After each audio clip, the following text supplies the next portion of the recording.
Hello and welcome back. I'm your host with the most, TheChronicToast, and today we're diving right back into BeamNG.drive. That's right, my favorite soft body physics simulator for the automotive car crash world and enthusiast, as it were. Oh man, today we're taking a look at a scenario titled a Port Escape. The description over here states an escape-themed time trial through the port in an Ibishu Pessima, which we know is not particularly great. Maybe they've given us an upgraded version. Fingers crossed. We'll see. The car does not handle well. Difficulty is hard. The authors are BeamNG. Creation is August 8th, 2015, and the map is, of course, Port. This is an interesting time trial. This one is unique, and I really want to drive that car. That looks like a lot of fun. But yeah, there is a lot of cool stuff with this particular map. You got to basically almost James Bond style car chase around, but you're not necessarily being chased. Here's a cool map. You can see where we're starting. We're going to be working our way all the way out and about and around and down and around and over so we can get to, it looks like possibly a boat out there. Fingers crossed. Tips and hints. They say this scenario has multiple speed bumps and jumps. And drive cautiously to limit damage and avoid getting stuck. Use the handbrake to get around tight turns. Well, with an Ibishu Pessima, that's kind of a requirement just because it does not handle very well. Ugh, either way, good luck, it says. Now, of course, we're not going to worry about this first initial run. We're just going to kind of take a look here at the car. And it looks like this is a Pessima LX, so maybe it's a little bit upgraded. It's a different color, which is cool. Inside, it looks kind of bog standard, so, nothing particularly crazy there. Nice interior, though. Don't mind that at all. Ooh, looks pretty cool. But yeah, so we're going to be driving around doing all sorts of cool stuff with this. It feels like it's a little bit more, it's got more guts. So that's a good starting point for this car. Now again, where do we got to go? Looks like we have some checkpoints over here. So this is kind of the terrain that we're going to be driving around in, checking out all sorts of stuff. Again, this car does not want to turn. It turns a little better, but you start to get to full steering lock, and it just does not work out very well. Or stop very well, for that matter. But it does some cool stuff, so that's all right. It says road closed. Did we miss something? We might have missed something. Not really sure. Maybe not. We'll have to figure it out. But ladies and gentlemen, with that being the case, we're going to do what we usually do after taking a quick look at the car, seeing how it handles, and just a quick gander at the track. We're going to be going here in third-person view as hard and as fast as we possibly can with the automatic transmission, trying probably multiple times if it requires it to complete this map in the fastest amount of time possible, the least number of minutes and seconds. Now, barring that, and regardless of how we work out, eventually, hopefully, fingers crossed, we complete it, we're going to be going into first-person view, again, with the automatic transmission. A lot of times you'll find that means that you can kind of gauge the weight transfer of the car just a little bit better. You can kind of get a better opportunity and feel for how it's going to fit around corners, though not always, as we've found out in scenarios past. Now, barring that as well, if we feel like we need to, we can always go back into the car and go into first or third-person camera and switch to a manual transmission to try to better control that torque curve, throttle, acceleration, and gearing to give us the power when we need it, as we need it. And oftentimes that works out relatively well. So without any further ado, let's dive on in and see if we can't break this car and see what happens. Fingers crossed. Here we go. Judicious use of the e-brake is probably something that we're going to need, using it right off the bat, and trying to set this car up here a little bit with that e-brake, and no idea where we got to go. Possibly through here. No. Oh my gosh, I'm already so confused, and we're already hung up.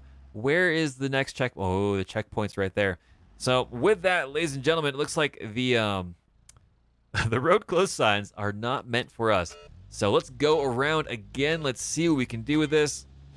Hammering down the throttle.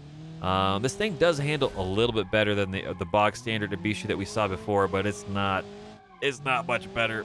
The suspension on this car is not super great. So again, we will want to hang left through these signs over here. Kind of going through here. No idea. Got to go around to the left up here. It's always a oh gosh, what's the word I'm looking for? Task. T-A-S-K. That is the word.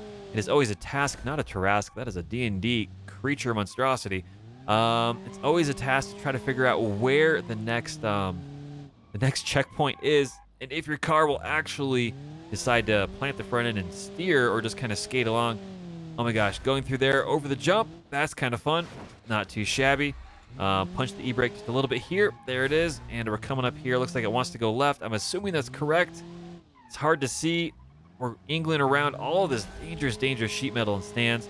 We're going through here again. A little bit of throttle. Oh, we smashed to the side. Not good. That's going to leave a mark, but we are trying to get through here. We're already smashing through barrels. Again, e-braking a little bit too much there. Back onto the throttle. Our front bumper is falling off. Oh my gosh, we have to jump down here. Oh, we do have to jump down there, but we did not get enough speed. Oh, that was a blind jump. Wow. Well, man, look at all this. Look at this structure down here. It's cool, the detail that's there, and unfortunately for us, this is all smashed up. Not ideal. Well, we know a little bit better of what we're dealing with, so we're going to get in here and kind of smash this home a little bit harder if we can. That might cause us to get a bit more gutsy, dangerous, as it were. It's hard to say. Sometimes you can oversteer this car, especially with it not wanting to steer or drive particularly well at all in the first place. But we're getting in through here. We're going to hang out through the left because we are aware of where this is going, at least so far. So because we've already kind of, bumbled our way through. Hanging to left, popping the e-brake to kind of get this car to skate around and turn. Going around this pile of debris in the middle here. And, oh, not ideal. We're going to go on this side of the pole again, I guess. Popping that e-brake. It looks like we're going to be going through these and over a jump. Always a lot of fun. Correction, we're going to go around. It's a little bit safer for our car. Tapping the e-brake and tapping it again. And probably a third time here as well, trying to get this car to turn. We don't want to go into the sea. We do want to go out here. Oh, boy. Ladies and gents, we do have to make our power slide through here, it looks like. And again, we tagged that wall again. Not particularly ideal, but this car is very difficult to control. Kind of like a roller skate with tape on the rollerblades. Skates? Wheels? Wheels are the word I'm looking for. Do we have enough speed to get over here? I think we will. Fingers crossed we don't. How are we supposed to get over this? So apparently we do not have enough speed to land here. Interesting. I guess we could try to bail down a little bit quicker, but I don't think we've got the speed to jump off this and land on there. So we're going to try this again and see if we can't take a different approach off of that. Originally, I thought we just needed more speed, but that does not appear to be the case. Not that speed and traction is this particular car's strong point. If this is a rear-wheel drive with these characteristics, this would be a drift and burnout machine. Unfortunately, the front wheels just break free, and it does not handle particularly well. Those are the speed bumps I just realized that they were talking about earlier. Oh, of course, the front left tire is completely deflated. That's not ideal. That's not ideal at all. I guess we caught it up a little bit when we were going around that corner. It seems to mean that we don't have to worry so much, but oh boy, it is not very happy about all of that. We're going to avoid going over that jump. We're going to keep on going. It's not necessarily going to give us the best time, but maybe it'll give us what we need to kind of get around these corners. I don't know. I'm probably we are down to the rim. There is only a little bit of rubber left on that wheel. That is not ideal. That is not ideal at all. We are going a little bit slower and a bit more controlled through here. That being said, that's unfortunately going to be it. Golly gee whiz, crap.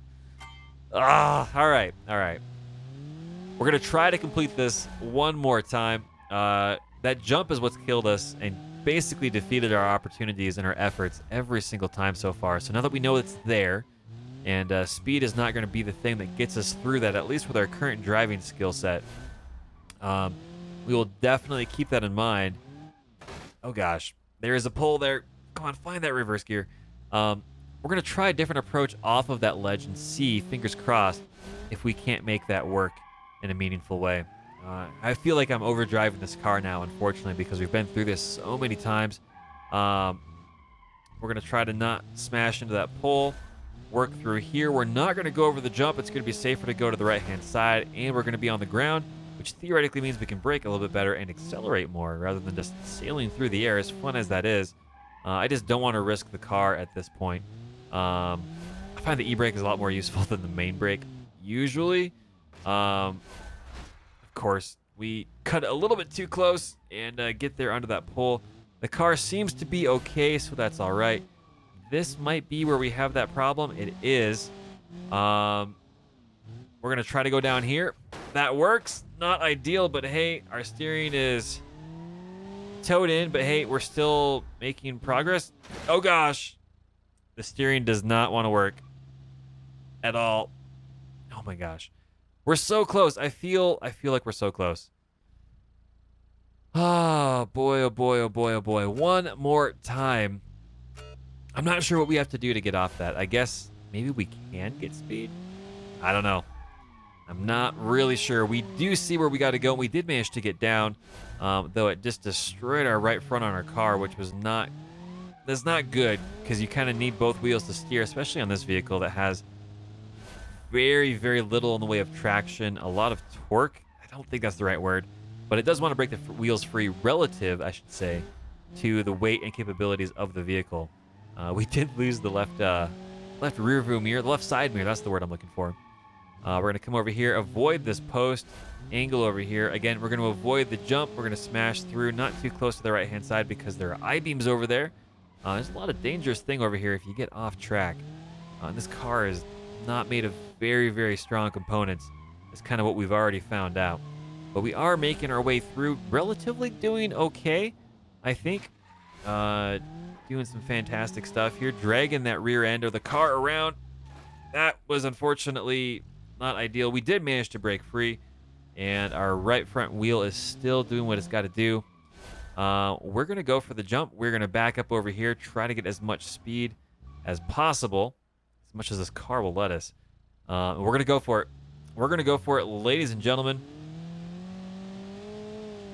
And we're going to see what happens. Oh my gosh, we did it. We did it. Kind of.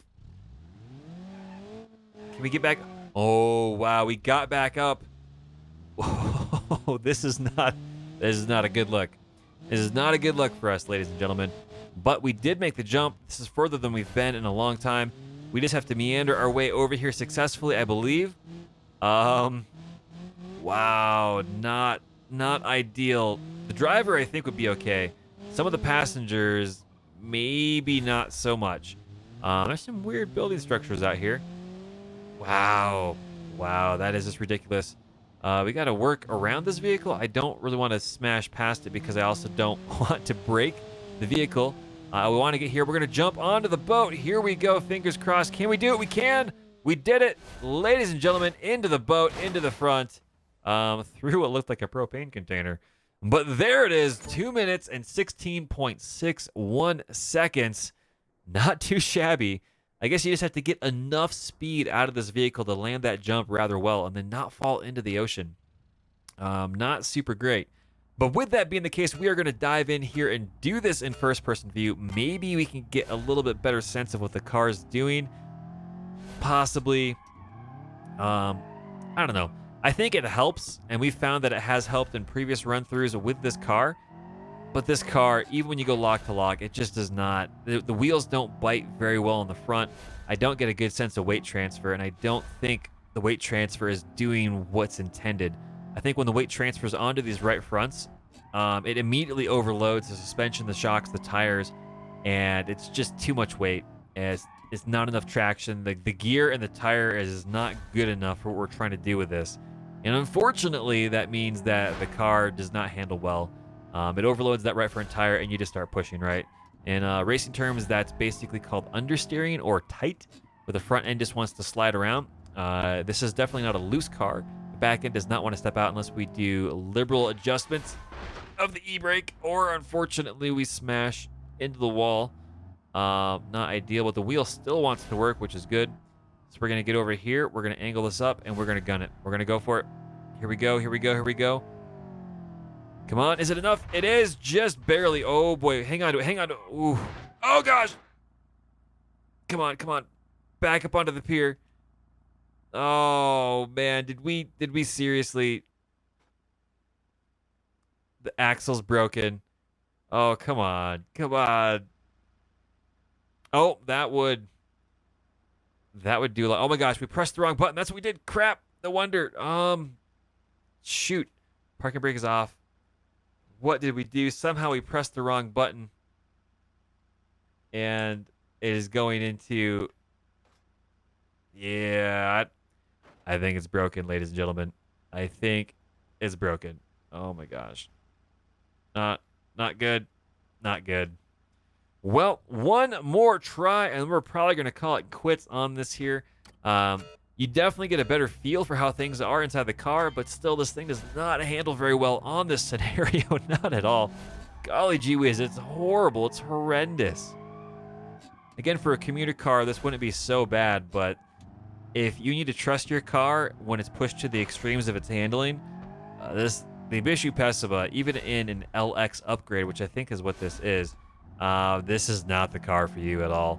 This is basically a point A to point B car, but when push comes to shove, the handling is just, it's a death trap.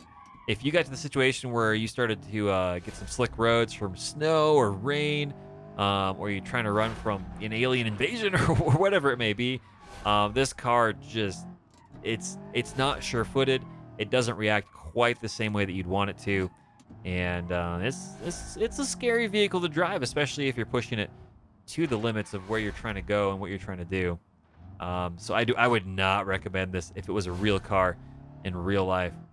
We're gonna come over here. We're gonna come up and put it into the rear. We're gonna put it into reverse. There we go. Not really the best place to back up. I think we backed into something. But we're continuing to go. We're gonna get as much speed as possible. Here it is. We managed to land it, and immediately, that's it.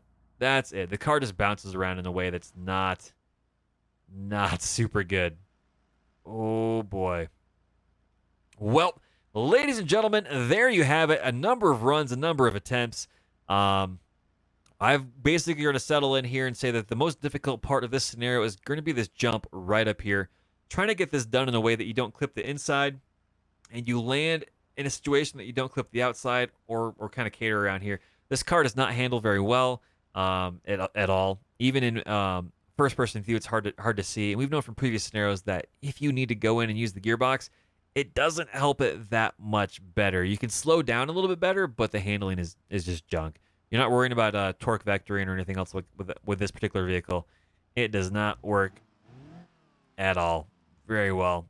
Oh, man. But, ladies and gentlemen, thank you again for sticking around and watching another scenario, another failed catastrophe, and having a lot of fun. We're doing some cool stuff here with the BeamNG maps. I love it. The game is fantastic, and the scenarios are always a blast. Always a lot of fun. So, with that, thank you for sticking around and watching the chaos. And as always, we'll see you next time. Have a good one.